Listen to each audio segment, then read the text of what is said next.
Hello mga katinda! Welcome ulit sa ating channel. So, mahilig ba kayo sa mani? Paano kung sabihin ko sa inyo na sa 1 kilo lang ay may dagdag kita na agad kayo sa sari-sari store nyo? Aba, sulit na diskarte yan mga kasari. So, ito yung sikreto kung paano ko ginagawa. Papakita ko naman sa inyo kung paano ako nagluluto ng mani dito sa bahay, sa tindahan, na binibenta ko rin sa sari-sari store. Bilang dagdag kita. Ayan, madali lang itong gawin pero kailangan ng tamang tiyaga at teknik para siguradong malutong at mabango yung ating mani.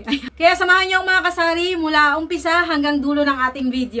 So, ito yung ating mga ingredients. Meron tayong 1 kilong maning hubad. So, ito ay 120 pesos yung per kilo. Sa palengke ko lang siya nabili. Actually, 2 kilo yan. Hinati ko lang para alam natin kung ilan ang naubos natin. Mantika, 1 kalahating bote. 30 pesos yung isang bote. So, magagamit natin yun sa susunod pa nating luto. Meron din tayong isang buong bawang dito mga kasari. Hiniwa ko lang siya ng maninipis. Piliin nyo yung malalaki ang butil para madaling hiwain ng manipis.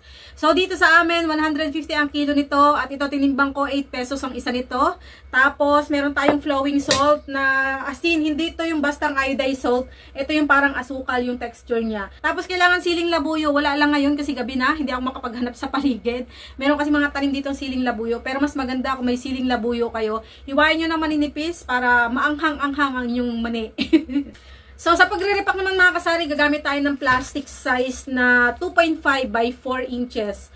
Meron din tayong measuring spoon. Actually, 2. Susukatin ko yung asin. Kasi ako, tansya lang yung paglalagay ko ng asin. So, isi-share ko sa inyo para malaman nyo kung gaano kadami yung ilalagay ko. Meron tayong salaan dito. May bowl na paglalagyan, syempre kawali, at saka yung ating butane dito. Ngayon, ready na tayo kasari sa pagluluto. Una, buksan muna natin tong butane stove, mga kasari. At ilagay natin yung kawali. Painitan natin yung kawali, tapos lagyan natin ng mantika.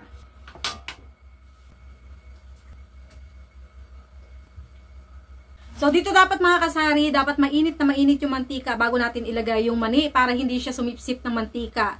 Tapos, kapag mainit na, ilagay agad yung mani at haluin para hindi masunog. Gagamit din ako ng orasan dito mga kasari para maipakita sa inyo kung ilang minuto ang itatagal ang pagluluto ng mani. Mahalaga kasi yan para may idea kayo kung gaano katagal at para hindi masunog yung niluluto ninyo. Since ito ay mainit na, ilalagay na natin yung mani guys. Handa nyo na yung sandok nyo.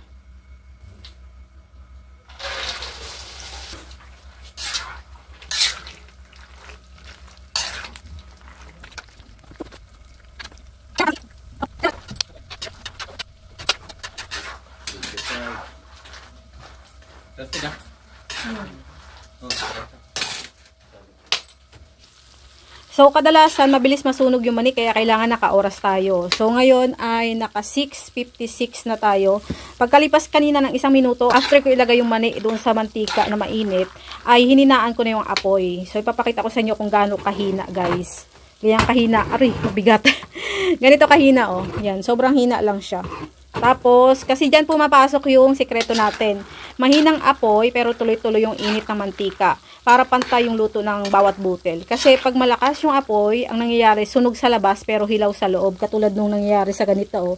Ito yung iniiwasan natin, yung hindi pantay-pantay. Nakikita nyo yung kulay ng mani, hindi pantay-pantay. Kasi kanina, ang layo ko sa camera, ay hindi pala naka-play yung video. Kaya hindi ko nahalo agad. Diba ay nasunog na katulad niyan. So, iiwasan natin yan kasi pangit tignan pag hindi pantay-pantay ang luto ng mani. Malakas kasi yung apoy, ang nangyayari sunog sa labas pero hilaw sa loob. Kaya madaling umanta. Ang tawag sa style nito ay parang slow roast method gamit yung mantika. Mas matagal pero mas malutong ang kalalabasan at masarap yung magiging resulta nito guys. Ayan. Mamaya natin nilalagay yung ating bawang kasi pagsasabay natin sa pagluto yan.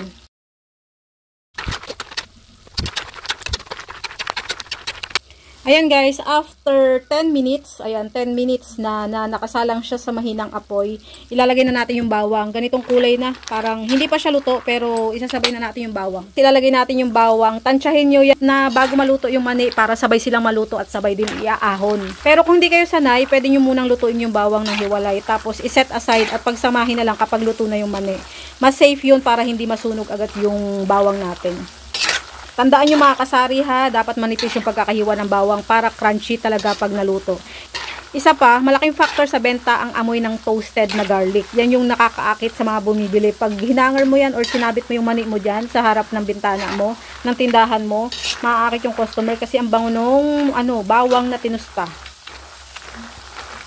So, lulutuin lang natin yung bawang at saka yung mani. Yan, sabay sila yung maluluto. Kaya dapat tansyahan kung kailan mo ilalagay yung bawang mo. Ito ay 1 kilo ha, pero pag konti lang yung lulutuin nyo, mag-a-adjust kayo ng oras. Kasi diba, after 10 minutes ko inilagay ang bawang. Pero syempre, kung konti lang yung niluluto nyo, mas madali yung pagluluto nyo. Saka, kung konti lang yung talaga yung mantika nyo, halu-haluin nyo talaga para pantay. Katulad nito, ganito lang ang mantika ko. Pwede rin namang mas marami, nakapantay ng mani. Kaso nagtitipid tayo ang mahal ng mantika, diba? So, okay na yan. Basta, pantay-pantay or maalaga lang sa halo.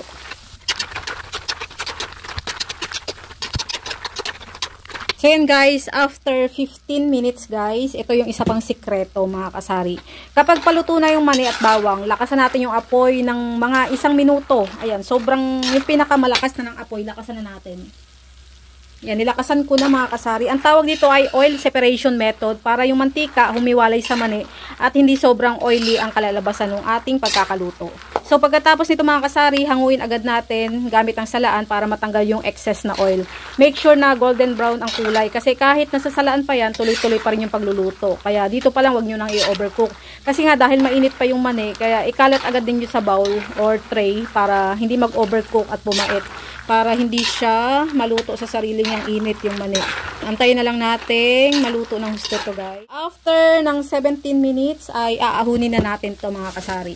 Patayin na natin yung apoy, ahunin na natin to. So, gamit tayo ng salaan.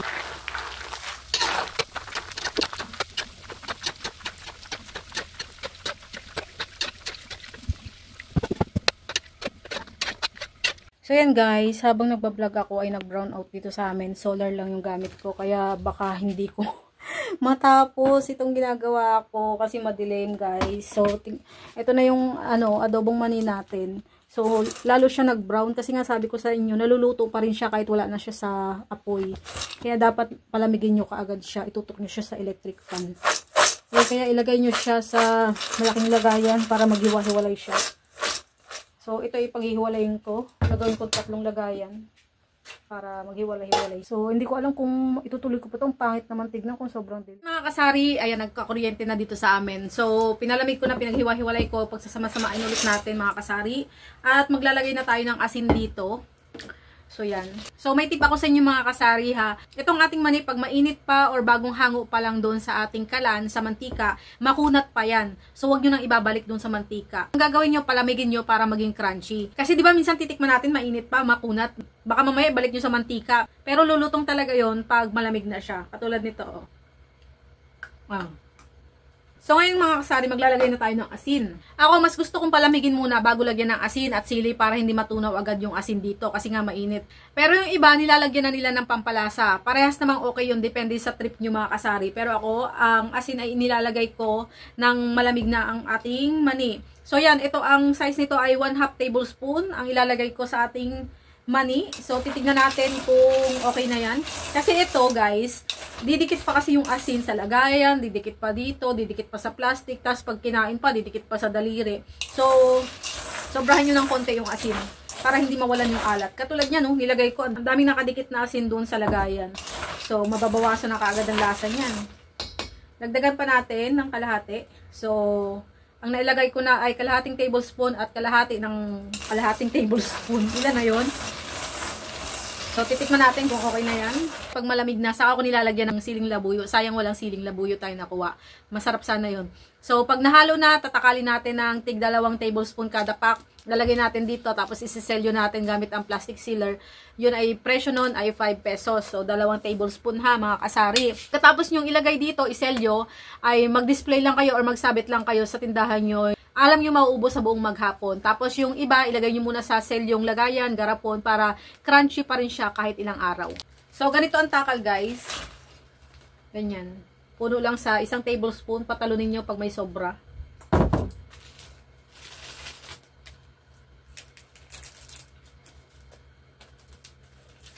Tapos, 2 ganyan guys. Yan ang 5 pesos guys.